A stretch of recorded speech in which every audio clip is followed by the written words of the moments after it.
ارے یہ کیا ہے یار، تماشا ہے. جس ماں باپ نے دعائیں مانگ مانگ کر اور تڑپ تڑپ کر اور تکلیف اٹھا اٹھا کر تم کو پالا، اور تم اپنی تھوڑی سی خواہش پوری کرنے کے لیے ماں باپ کو قتل کرو گے. تمہارے گھر میں چھوٹے بہن بھائی تو ہوں گے، 6 مہینے کے، 7 مہینے کے، سال کے، تو آپ بولو گے ہاں. ارے دیکھو تمہارے ماں باپ کو ان کو پالنے میں کیا حال ہے، تم 1 گھنٹہ اپنے چھوٹے بھائی بہن کو نہیں سنبھال سکتے ہو. اسی طرح ایک وقت تھا تم بھی چھوٹے تھے، 3 ماہ 4 ماہ 5 ماہ سال 15 مہینے کی تمہاری بھی عمریں تھی، 2 سال کی تمہاری بھی عمر تھی. تم بھی اسی طرح ماں باپ کو ستاتے تھے، اسی طرح تم گھر میں کھڑے کھڑے پیشاب کر دیا کرتے تھے، اسی طرح تم بھی کھانے پینے کی چیزوں کو الٹ پلٹ کر کے پھینک دیا کرتے تھے، اسی طرح تم بھی رات میں 3 دفعہ اٹھ کر اپنی ماں کو جگایا کرتے تھے، اسی طرح تم بھی بیمار ہوتے تھے، اسی طرح چیخو پکار کرتے تھے. تمہارے پیٹ میں درد ہوتا تھا، تم بول نہیں سکتے تھے. تمہارے منہ میں درد تھا، تم بول نہیں سکتے تھے. تمہارے سر میں درد تھا، تم بول نہیں سکتے تھے. تمہارے پاؤں میں تکلیف تھی، تم بول نہیں سکتے تھے. تمہیں سردی لگتی تھی، تم بول نہیں سکتے تھے. تمہیں گرمی ہوتی تھی، تم بول نہیں سکتے تھے. تمہیں بھوک لگتی تھی، تم بول نہیں سکتے تھے. مگر تمہارے ماں باپ جب تم بول نہیں سکتے تھے تب بھی تمہاری بولی سمجھتے تھے.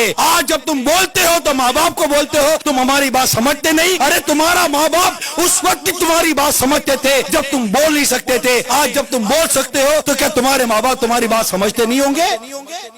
سمجھتے ہیں. ارے تم نہیں سمجھتے تمہارے ماں باپ تمہارے بارے میں کیا بھلا چاہتے ہیں. ارے اس ماں نے پیسہ روک کر کیا برا کیا تھا. اپنے ماں باپ کی قدر کرنا سیکھو، اپنے ماں باپ کا ادب اور احترام کرنا سیکھو.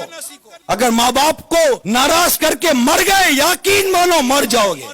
ماں باپ کو ستانے کی ایسی سزا ہے، کتابوں میں لکھا ہے کہ کئی گناہ جن کی سزا اللہ تعالیٰ قیامت کے دن کے لیے اٹھا رکھتا ہے، مگر ماں باپ کو ستانے کی سزا، ماں باپ کو ناراض کرنے کی سزا ایسی ہے کہ اللہ تعالیٰ آخرت میں تو دیتا ہی دیتا ہے، دنیا میں بھی اس کی سزا کے نظارے نظر آتے ہیں. تباہ برباد ہو جاتے ہیں ماں باپ کو ستانے والے.